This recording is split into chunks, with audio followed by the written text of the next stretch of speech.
Assalamualaikum warahmatullahi wabarakatuh. Di sini kita akan mempresentasikan mengenai sumber pembiayaan untuk pembangunan. Kami dari kelompok 9 yang beranggotakan saya, Anissa Nurdina Dwi Wahyu, NIM 20200430147, Eva Itzmin Nugrahani, NIM 20200430178, Safa Lutfia, NIM 20200430061, serta Jewel Adila, NIM 20200430152.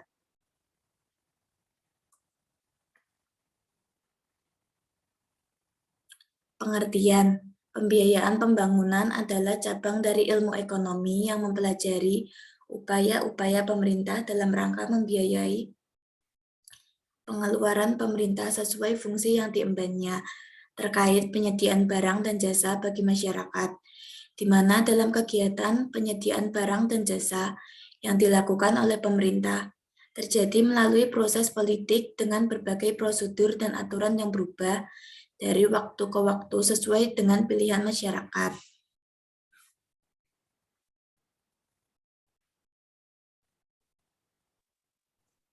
Secara garis besar, sumber pembiayaan pembangunan dikelompokkan menjadi sumber pajak dan non-pajak.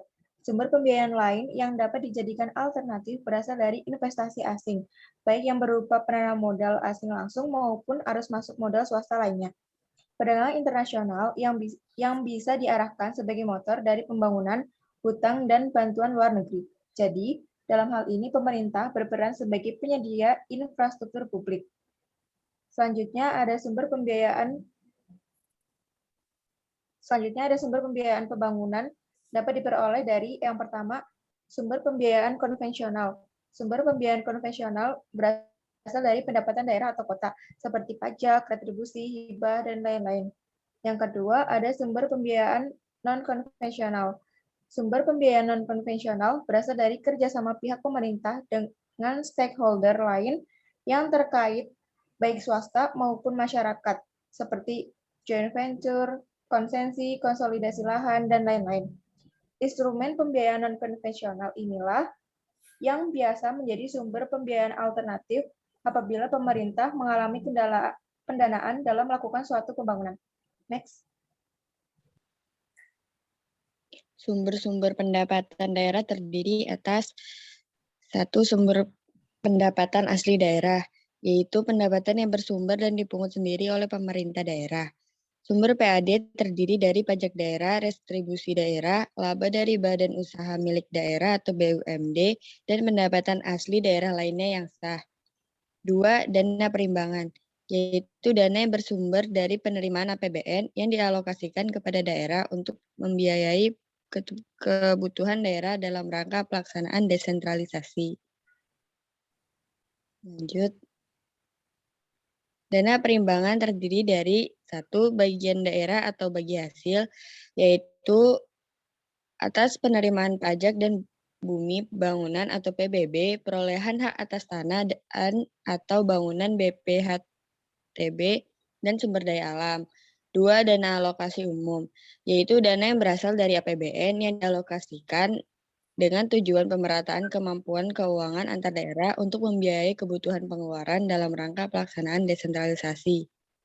3. Dana alokasi khusus atau DAK adalah alokasi dana dari APBN kepada daerah tertentu untuk membantu membiayai kebutuhan khusus, yaitu kebutuhan yang tidak dapat diperkirakan seperti dana alokasi umum dan kebutuhan yang merupakan komitmen atas dasar prioritas nasional.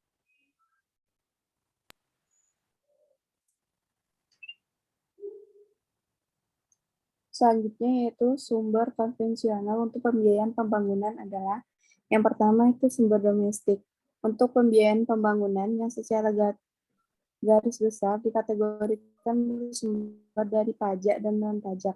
2. Investasi asing, baik yang berupa penanaman modal asing langsung maupun arus modal swasta. Yang ketiga, perdagangan internasional yang bisa diarahkan sebagai motor dari pembangunan.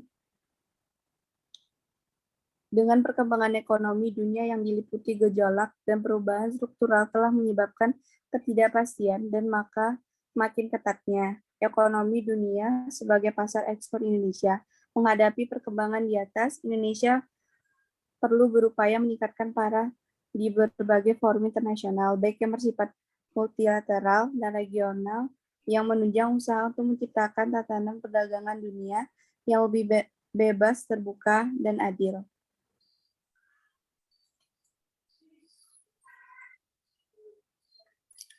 Sekian presentasi dari kelompok kami. Wassalamualaikum warahmatullahi wabarakatuh.